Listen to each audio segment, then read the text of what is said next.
This video will show you how to use the dual frequency GPS feature on your Garmin watch.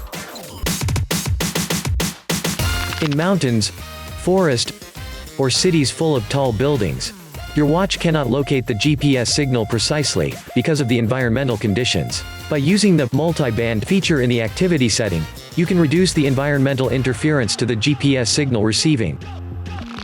Single frequency GPS only uses the L1 band, and for dual frequency GPS, it also uses the L5 band. The L5 band makes it easier to distinguish real signals from the ones reflected by buildings.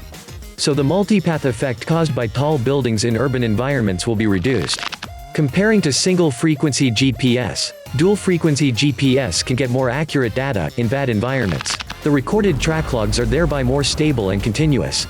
To enable dual frequency GPS, select an outdoor activity you want to do. In this video, we will use climb for demonstration. Select climb. Hold the up key to enter the activity menu. Select climb settings. Select satellites. Select all plus multiband. Press the back key twice to return to the data screen. Once the GPS locating is done, you are ready to go. That's it. Thanks for watching.